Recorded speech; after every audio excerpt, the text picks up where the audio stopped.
Faces. Are on the Book of Sorry. Faces. I had to be, That's all right. All good. We are on the Book of Faces, and our little red recording light should be on. So we can be on the YouTubes too. Be all the places at once. Teleporter not required. So I am Teleporters would be cool. Mindi of MindiGets.com, joining me from And Erika. Sorry, I always jump ahead on that. With Let's Play and Sprinkles. Making us long even more for a coffee shop and coffee dates. Yeah, I liked the one from last week so much, I decided to just stay there. It's good when you have a favorite shop, right? Like, that's a good thing. I like We have our favorite shop. We have our favorites, although I was always the one in our group to be like, okay, there's a new place. Let's try the new place. Let's see if the new place is our new favorite place. So we did a lot of that, which of course yeah. There weren't a lot of new places back then either. There's a lot more these days. Yes, and they have changed. Sadly, some of our favorites went bye-bye. Yeah. But there's a new one up the block from my house that we'll have to try when you come into town next time. That's awesome. That's the other thing. Like, downtown, there were options. Out where you lived, up where I lived, there were. Or where we were hiking, trying to find. Yes, hiking and coffee. That was our MO. Yeah. So today, before the day gets away with us, so we were a little late getting on. It's all the things, kiddos. Is living medicine, which this talk was inspired by a webinar I attended last Tuesday, maybe, called The Power of the Plate by Rodell Institute. Not heard of them. They are an awesome organization based out of Pennsylvania. Started by J.I. Rodell, like more than 40 years ago. They study organic and regenerative agriculture, and they have done some amazing work. My favorite general broad statistic-y statement is that organic agriculture produces the same as traditional conventional agriculture. So the whole organic agriculture can't produce as much, therefore it's higher priced is BS. And in fact, what I also love is that organic agriculture, especially regenerative agriculture, outperforms traditional conventional by 30% during droughts or late seasons of rain, which we experience and we are experiencing right now. So my garden is doing well. Even with all the heat and the wind. Right. Well, and when you're talking and I'm just going to ask questions because I know it's a little, even with as much as you tell me, I try to absorb, but I know this much. Because I also have a not green thumb when it comes to doing planting and living in the desert. So most of my questions also come from, so when you talk organic agriculture, does that also keep in mind agriculture for what's best in that region too, which is why it produces better, right? Because a lot of what we're calling traditional, right, or normal, contemporary, is what we're doing now. We're not talking standard agriculture from even the 50s, which is a little bit more close to organic, right? We're talking today's growing, which helps farmers in, let's say, Arizona, where I am, grow things that weren't necessarily meant to grow in our desert climates or sands, right? Yeah. So, ironically, conventional agriculture with pesticides and herbicides, with petrochemical type inputs started as far back as 1880s. So they were not widespread until much later, or the standard of agriculture, that standard didn't come in until later. Not only that, the decline and degradation of the soil didn't happen immediately, right? It took years. But now we're losing topsoil, which think of it as losing hair. Mm-hmm. Without your hair, you're more prone to burns and cold and whatever else, right? So we're losing topsoil and all that sort of stuff. So regenerative agriculture, especially, as well as organic, would take in mind, you know, I'm probably not going to grow bananas and passion fruit in Kansas, not outside of a greenhouse. And there aren't large fields of corn and wheat in Arizona. So it would take into account the zone that you are in as far as what is in your area, but native seeds, native crops is kind of an offshoot of all of that. And you are probably more likely to find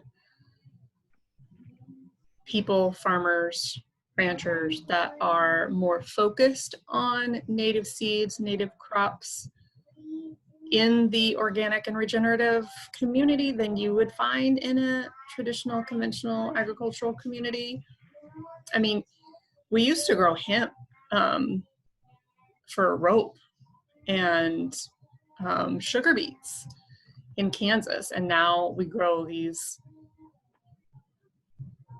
GMO monocrops of only corn, only wheat, only soybeans, with little to no ground cover ever, and tons of pesticides, herbicides, and other modifications, right, that don't regenerate. So living medicine is a term that Dr. Ron Wise coined. And he was an MD who gave up his traditional practice and bought a farm, and now literally prescribes fruits and vegetables. He has a farm stand that has like signs. Rutabagas are good for X, Y, and Z. Carrots contain, Oh, that's really cool. blah, blah, blah. These are things, and people come and buy food to support and heal the situations and the feelings in their body, which I love. Another speaker on that panel was Dr. Stoll, who has founded the Plantrition Project. So again, prescribing plants over pills. And the idea of this whole movement is that food is medicine, food heals, and which is obviously something that I love, and I am one at a time, sweetheart. An advocate for this whole food nutrition, not isolated vitamins and minerals, because even that is like saying, okay, well, corn depletes the nitrogen, so we're going to go add a bunch of nitrogen to the field afterwards. Well, that's better than nothing. But how are you getting that nitrogen, right? It would be better to plant a nitrogen producing ground cover or crop between your other growing season. So maybe it's not something that you harvest, like red clover. They may not harvest red clover, but it feeds the soil the thing that it needs to grow the next thing, right? Or you can plant things together, or plant one and then the other, so that you're feeding it, because conventional agriculture, it's like you ask it to grow something. So you ask it to run a marathon, and then you give it a sports drink, and then you ask it to run a marathon, and you give it a sports drink, and then you ask it to run. You have to feed it at some point, right? Like you can only run so many marathons on a Gatorade. And you probably need to rest a little bit. Like you probably don't run back-to-back marathons within 24 hours, right? So even though they may not plant for a number of months, if they're not covering, if they're not supporting and feeding, then they're making a tired soil, which makes a tired body, right? And you can't produce and go. And then just like eating Twinkies all the time, you probably are not going to nourish your cells eating Twinkies all the time, right? You're not going to go run a marathon eating Twinkies all the time. Right, exactly. And so the soil is not going to run this marathon type crop when all you've done is feed it Twinkies and a Gatorade. Ollie. He's into funny sounds these days. So, yeah, no life before, right? Yeah, I was just going to say, he makes sounds all day long and even sings. She narrates her life in song. So is that similar to, because I, oddly enough, considering where I grew up, I live on the more agriculture side of town, which I know you've always found ironic. And we have everything from dairy farm to, we actually have corn, but it's more feed corn. And what is over here? I don't know, wheat or something similar. But I have seen, and we have lavender every once in a while. The people down the block, they do lavender in between their corn. Or at least it looks like it. It's purple. I go with lavender. I could be wrong. But it doesn't dry. Like wheat you can see grow and then dry. You know what I mean? it goes from green to yellow. Mm-hmm. Yeah. Yeah, this is green and then it disappears because you can see that they've harvested it. But across the street, I can see every once in a while they grow corn, but then every once in a while they have sheep on it. It's like they're rotating. I don't know what their other field is, but because there's so many houses around here, it could be like 3 blocks away for all I know. But I do see, yeah, they'll have sheep for a couple months, but then all of a sudden they're growing corn, and then yeah, that's popular here as well. They feed livestock through part of the winter on the corn stalks,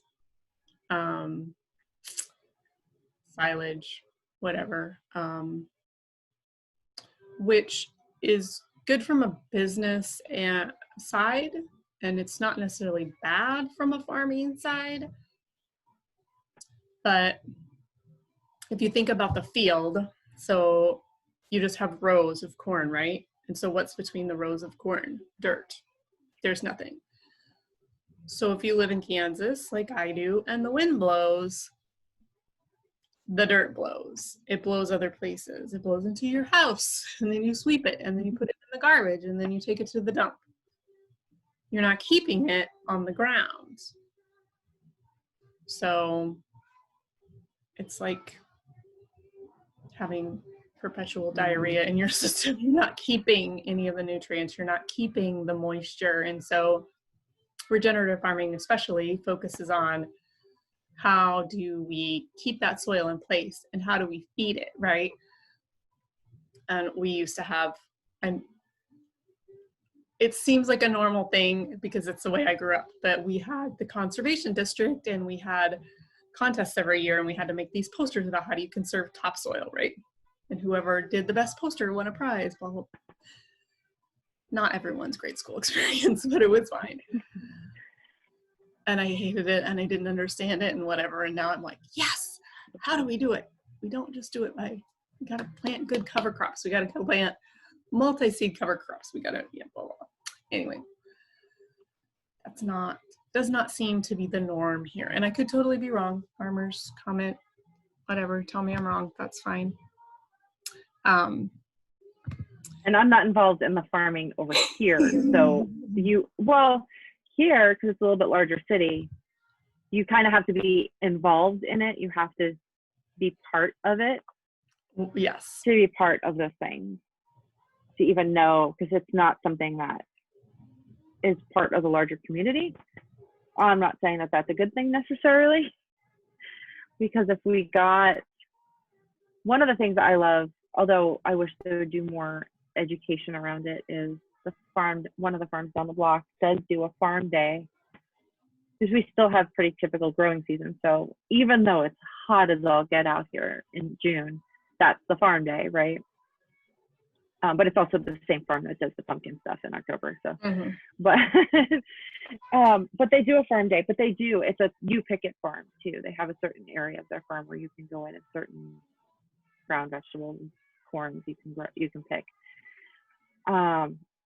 And they do some education, but it's more of a play type of thing versus educating on the actual food that you're getting, or what they do as a farm to preserve the soil, or to do, what's their methods, or anything like that. And that would be really great.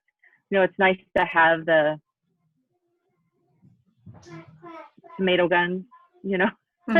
like, right, where you're keeping them entertained, but it would be also nice to say how those tomatoes were grown, or how they got there, or what they're doing. And one of the things I love about one of the farms further south that you and I know, I just wish was a little bit closer to take the kids over to, Pinnacle, is that their social media feed is often what they're growing now, what the stage is. It would be nice if they did a little bit more educational events too for the kids, but they do some, they try a little bit to kind of say, so no, they grow heritage wheat. So, but what does that mean? Right. And why is it better?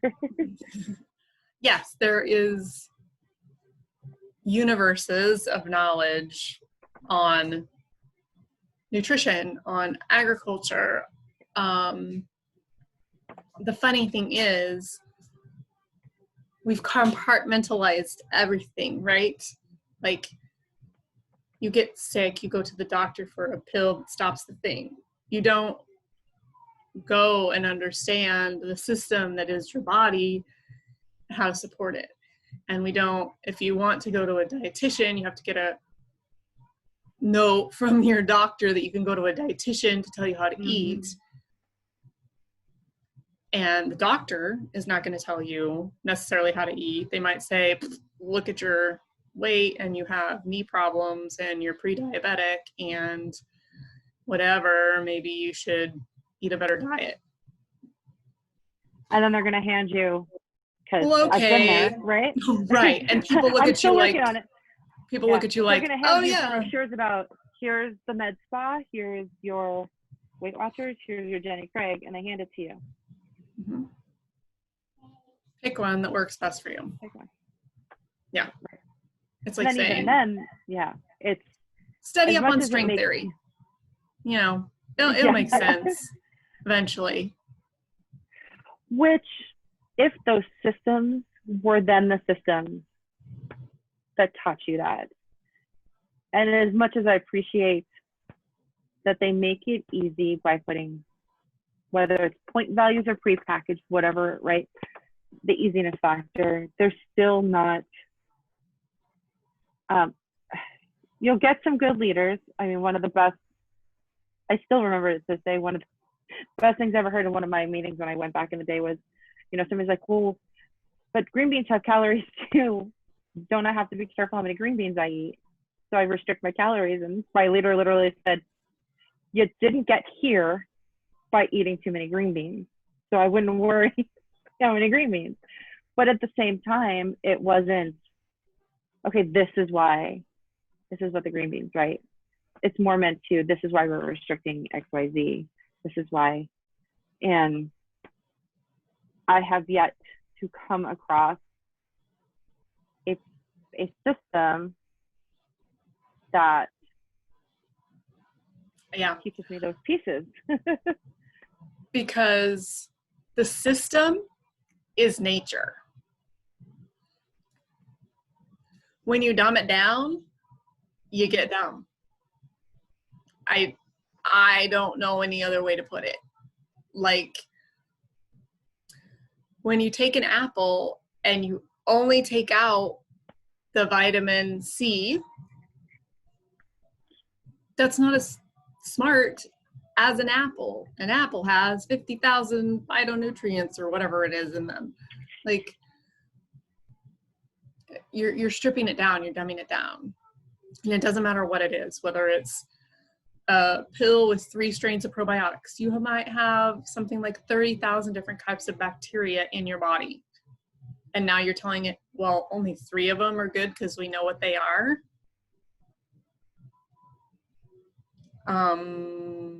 Probably not. You know, I keep thinking of Phoebe on Friends, having that argument with Ross, and she's like, you know, well, however many years ago, you know, you thought the atom was the biggest thing ever, and then somebody cut it in half and all this crap fell out, and you were like, ah. And just arguing, like, yeah, science, while I love it, only knows so much. And when you apply a science or a system in a very restrictive way, then you're going to get a restricted response, right?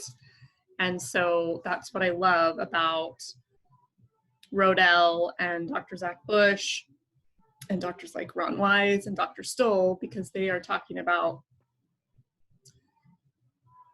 the more that we're learning about the body, the more that we're learning how closely related and our biology is plant-like, the more we learn things like the good bacteria like to eat plants, and a lot of the bad or supposedly bad viruses, bacteria. Yes, you live with viruses constantly in your body. Everybody has viruses. Everybody on the planet may have the HIV virus in their body. So the more we're learning about epigenetics, it's not that you have a gene, so that's the only thing that's going to happen in your life. Is that gene turned on or off, right? And there's probably 15 other layers to that we just don't understand yet, right? So when we think we know better and we do this restriction and we do macros or we do a very restrictive diet, we get restriction in our body. When we plant only 3 crops, we're doing something to those crops and the soil where they're grown and the community that they're grown in and the people that live in the community that they're grown in, right? It's like putting fluoride in your water. Well, it doesn't just go on your teeth. It goes everywhere in your body that the water goes, right? Right.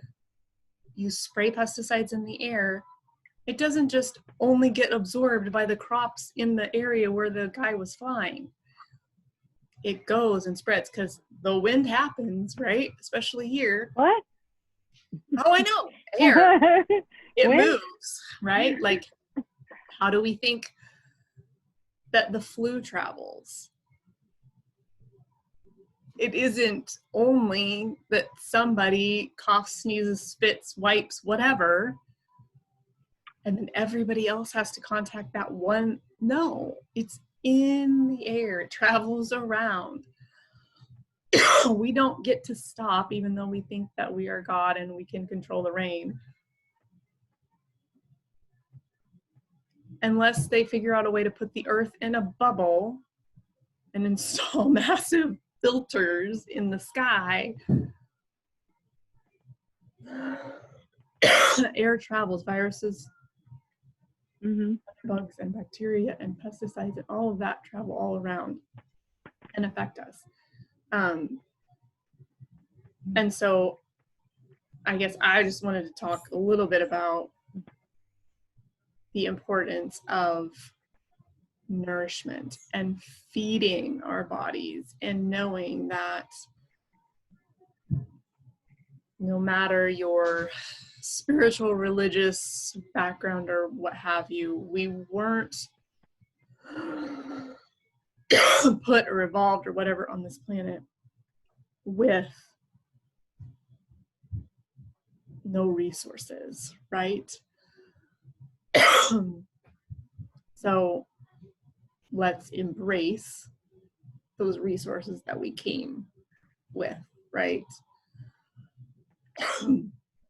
I got black pepper in my throat from my drink. You're all good. Well, and that's the thing. It's like we talk about helping the earth, right? And preserving the earth. And this is definitely looking at the larger picture of the things that are also being done to it, right? That can impact those plants, and how even that impacts us directly as humans in our body. I was saying that, the larger picture of this too is the things that then we're doing to the earth and impacting those plants, right? Change those plants, and how much then we are reliant on the earth to give us, it's meant to be that symbiotic relationship together.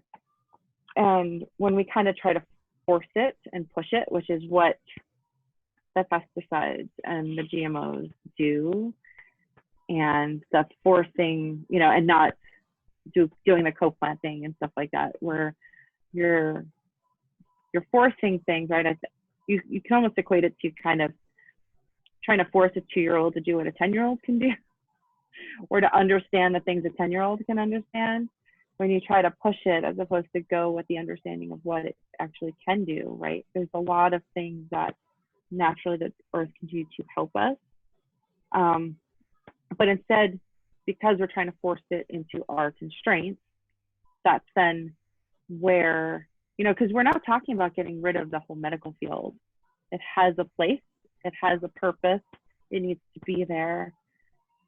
But right now it needs to be there more, because we're pushing over here so much to make it conform, but then we have to find a way to fill in those holes that it's not able to with artificial means.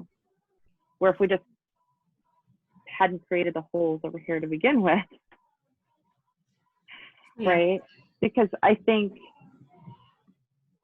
and and I know doctors are, I know doctors in my life, and I know they're in a hard spot a lot of times too, because at the same time, the flip side of the system we have right now is that they're under constraints to do less for more people, basically, right? So they're under so many constraints. And then at the same time, the system's been set up to only educate them to a certain degree on certain things, that they then have to hunt down that information. And when they're pushed to do less for more, right, then they only have so much. I think about even my day, and I can only imagine what their day looks like, right? I want to learn so much, I want to do so much, and I only have so much time in the day. They have to hunt for it. And that's okay, because I think having specialties has a place too, as long as the system opens up for, like you said, right, coverage. It's really hard to see a dietitian or somebody that doesn't prescribe a pill, right? Because for any problem you go to a doctor for, that's basically what the solution is, because that's also what they've been taught. And they can't prescribe to go see somebody else, because even if that person exists, like a dietitian or a homeopath or a functional medicine doctor, right, they're not always covered within the system, right? I think about, I see a homeopath. My visits with her are not covered. Yep. Right? so if I wanted to find an alternative way to help my diet, that wouldn't be covered a lot of the times either, because that's seen as alternative. That's not seen as something that would actually help or something to be prescribed. Oh, I know people laugh when you say something like Dr. Ron Weiss prescribes bell peppers. Like, haha, that's ridiculous.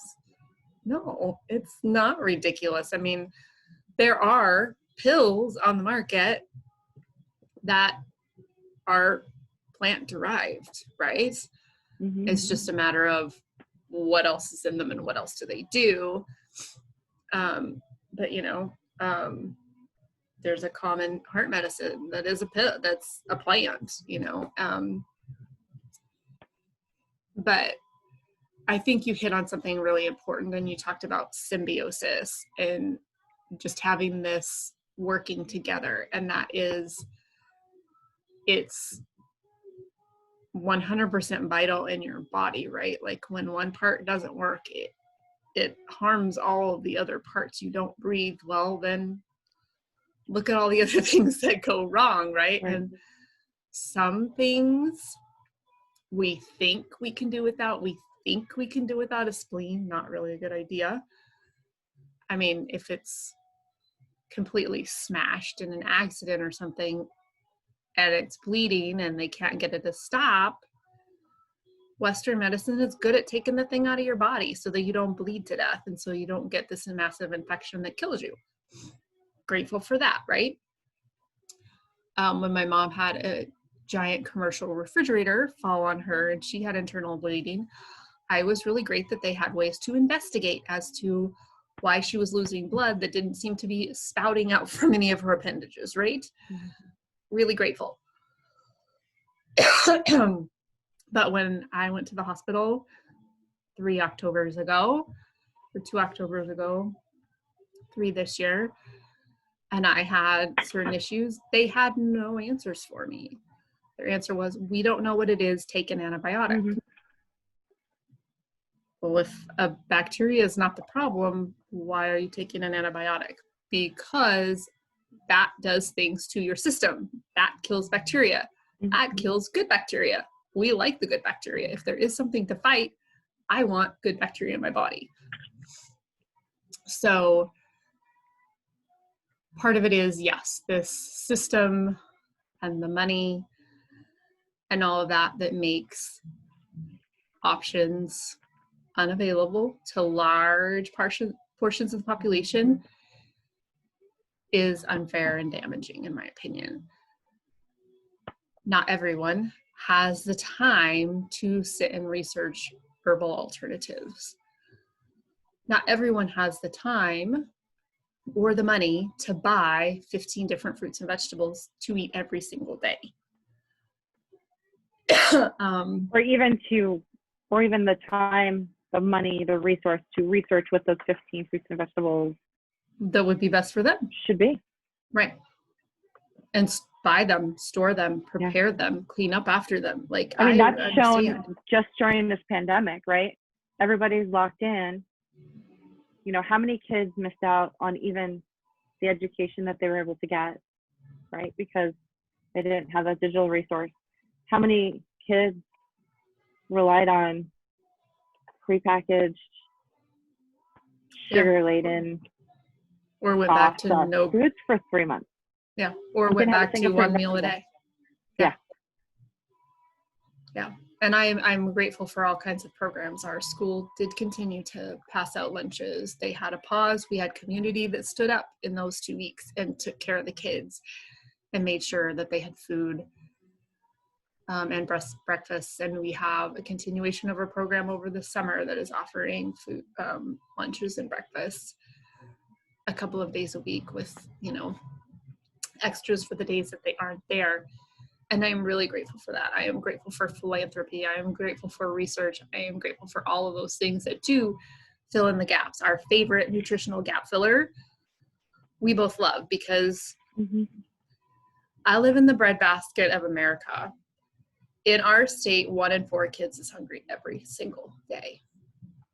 1 in 4 kids every single day is hungry. I kind of feel like that's a mic drop situation. Like, what else do you need to say? Right. We need food. We need to feed them. We need to feed them well, because when there isn't that nourishment, everything else falls apart. I mean, that's why they started breakfast in schools, because if you're hungry, you can't think.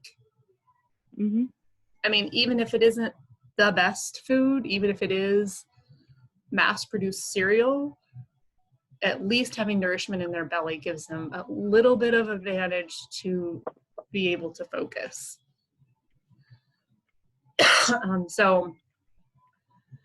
But also in our state, 90% of the land mass is dedicated to agriculture. The other 90% is we import 90% of our food. We use 90% of our land to either produce food that is exported or to produce food for animals that we are exporting. So we're not eating the beef that we're producing from the corn that we produce. Mm. So we only have 10% of our land to live on, or to do business with, or to have our government buildings and etc. But it's not feeding us.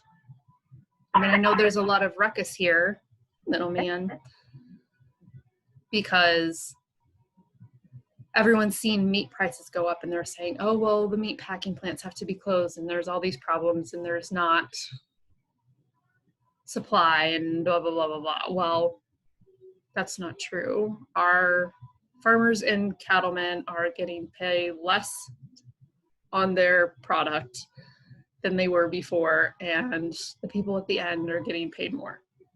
We're getting paid less, they're getting paid more. Big rift in the system, and I don't blame the people here. But part of it is bringing it back home and having smaller production houses that can supply the needs. We've seen pop-ups of Shop Kansas, a Facebook group, Shop Colorado, which allows private and small farms to advertise their goods and their wares to help them reach a slightly larger audience so that they can get their food into the hands of people. But part of what I also love is that Erika and I are part of bringing some of that food security to you. And I know we touched on it earlier.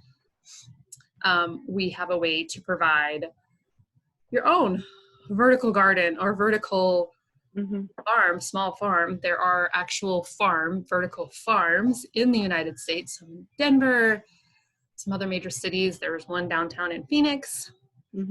Our convention center uses it. Yes.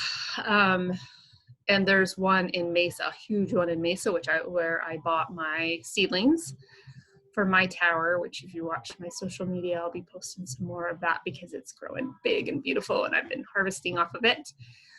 But a way to bring some food security to you, because one, we know nutrients are lost the longer it goes between grown and in your body. And so if it's there in your house, in your garage, in your backyard, you'll get more nutrient density. This vertical garden grows on a tiny fraction of the electricity or water. There's no soil, so no soil to degrade. There is no need for herbicides or pesticides. It is fed with extra minerals. And is an amazing resource. The other thing that I love is our company has amazing teaching resources. So like you were talking about going to the farm to try and learn about some of those things, because city dwellers, I mean, I took people out when I was in high school to take pictures of farms and cows and things like that to take back to their kindergarten class in California so that they could teach kids that milk doesn't come out of a carton. Well, that's why I love, and I think I first learned about the tower at that Phoenix convention we went to when Dr. Ritz was there. And I loved his initiative in the Bronx to bring,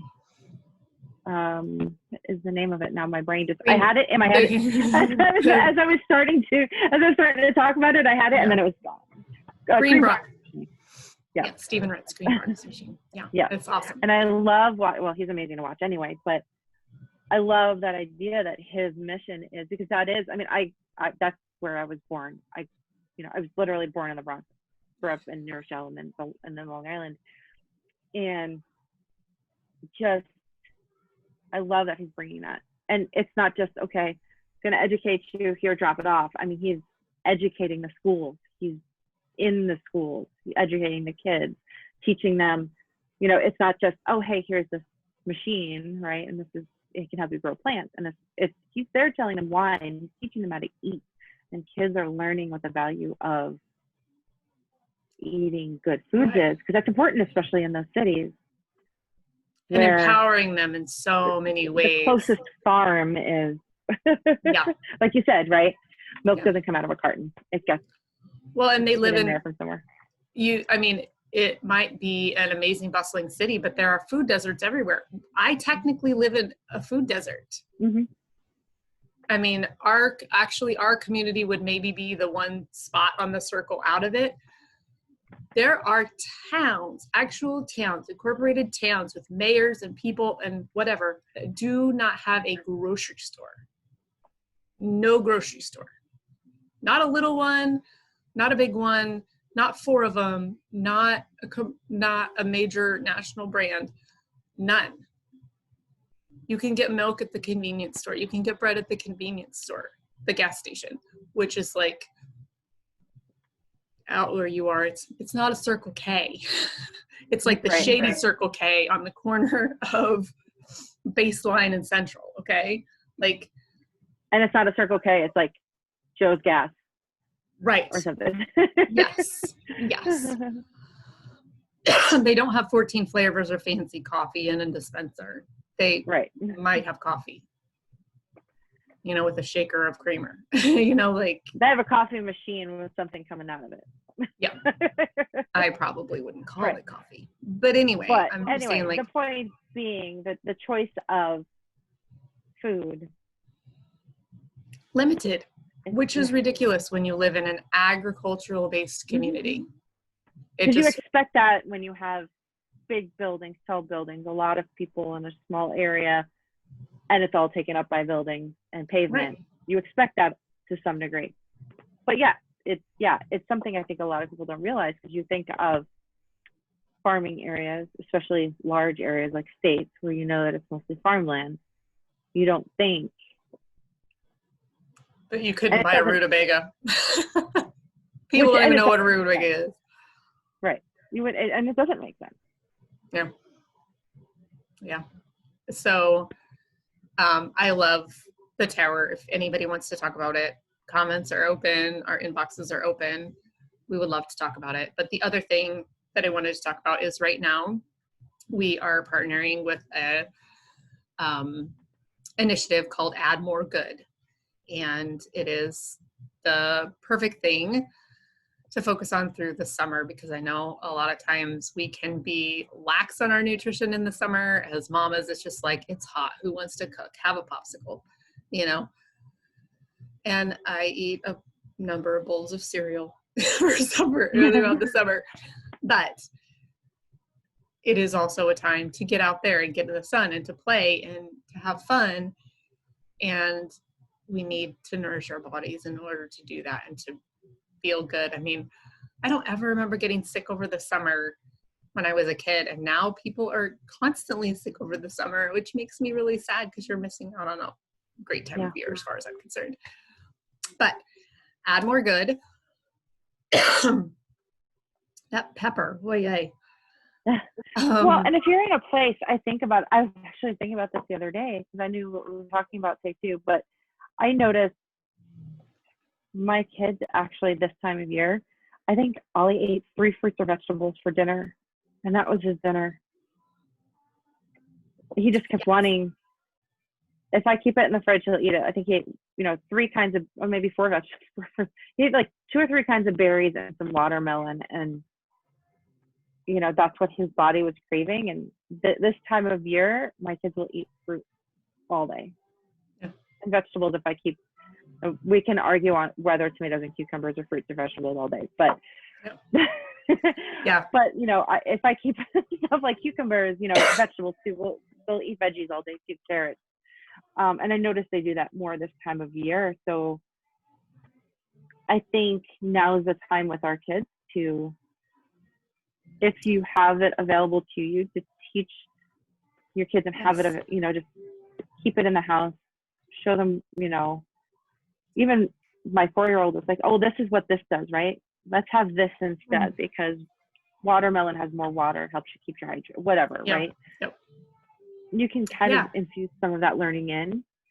Yes, it is a perfect time because there is the cornucopia of things, in theory, available out there, so farmers markets are open in a lot of the states, even with all of the chaos and crazies.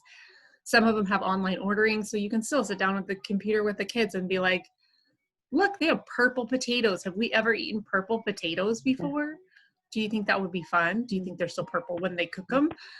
How about if you want to have purple potatoes and purple carrots, you have purple dinner, we could have blueberries and carrots and potatoes and they're all purple. Like, how fun would that be? Or look for something like Bountiful Baskets is back here. And they're starting to kind of, even with everything going on, they've made adjustments to how they deliver and you can pick up.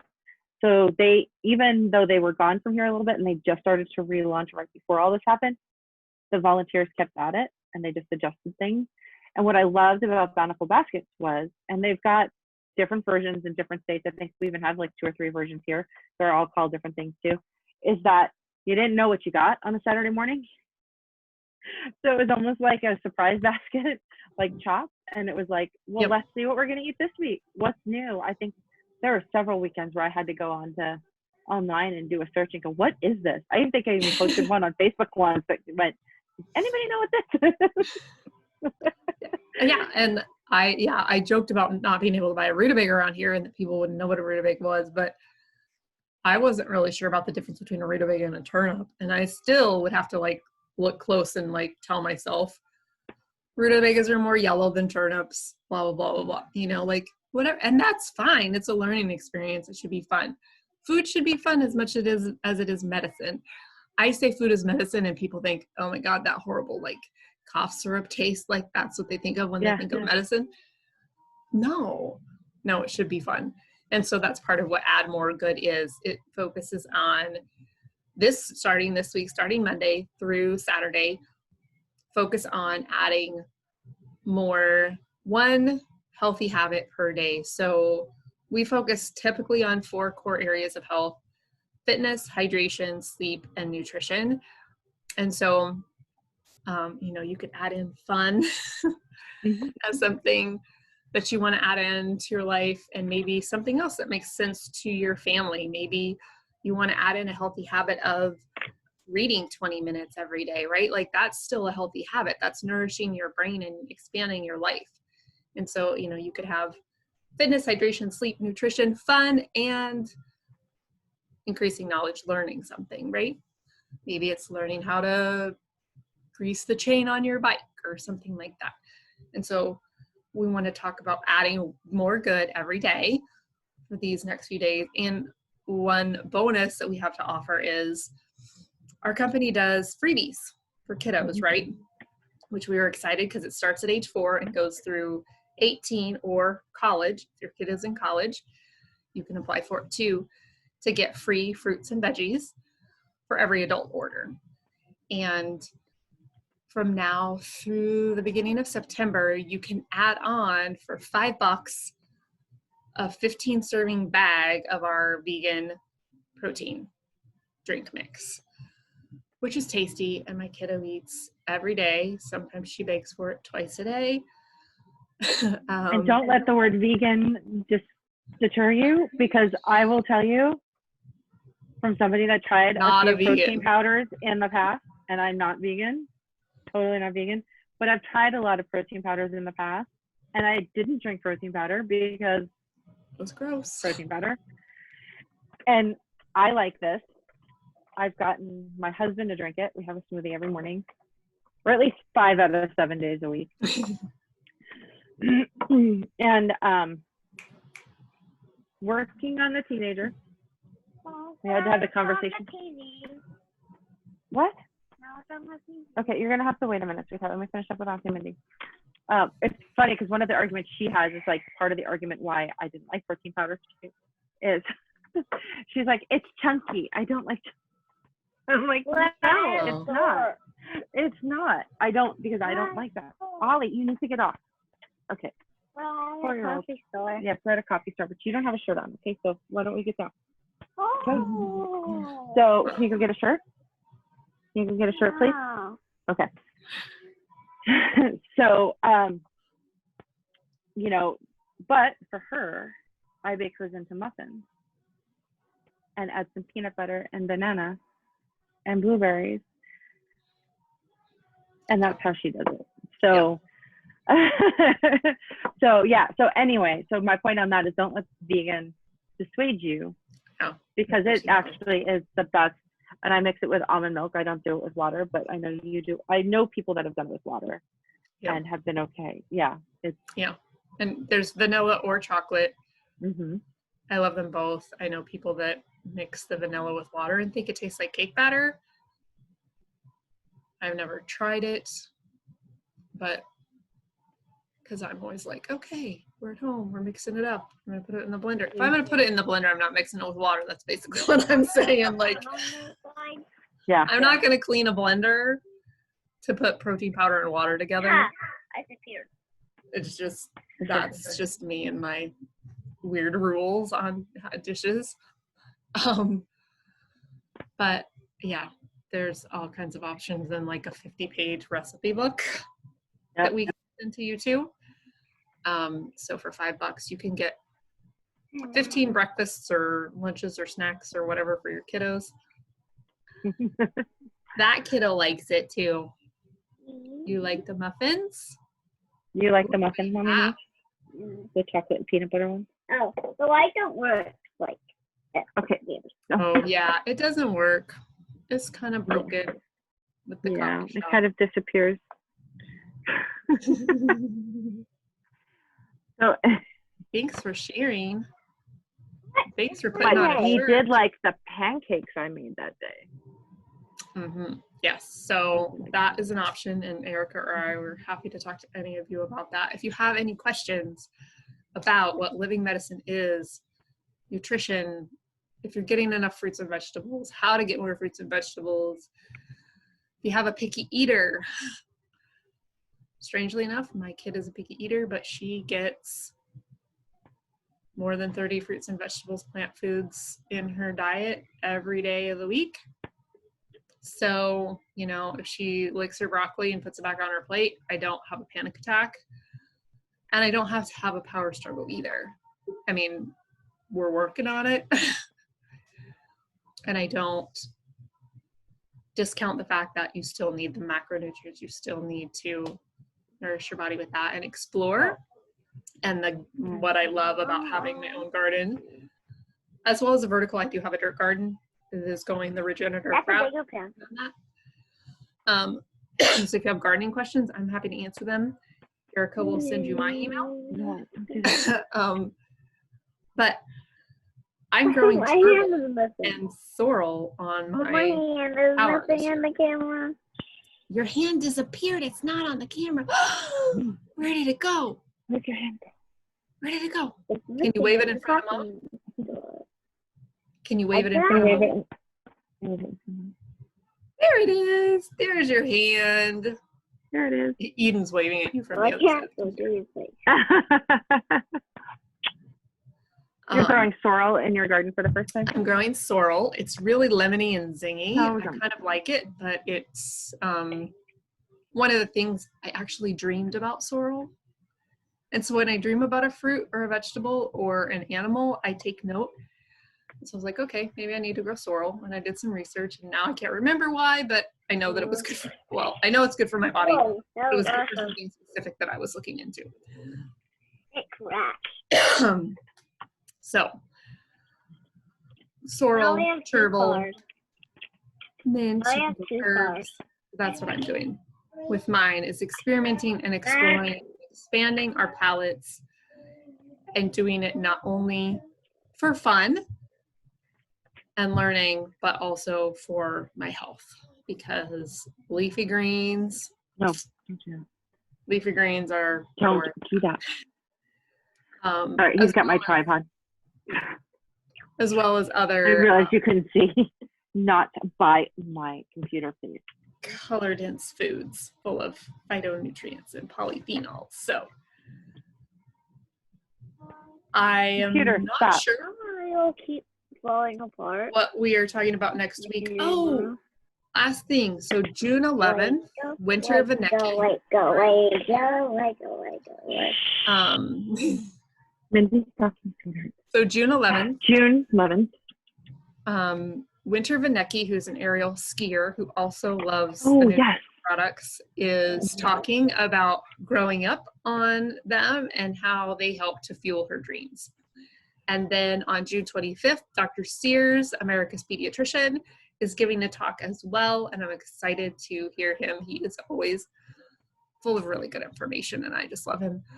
I also personally love him because he helped my kiddo when we didn't know each other. Man has a big, big heart, and yeah, forever indebted, and I'm a big Dr. Sears fan. So if you want information on either of those, the 11th or the 25th with Winter Vanecki or Dr. Sears, leave a comment, message one of us. We're happy to share that.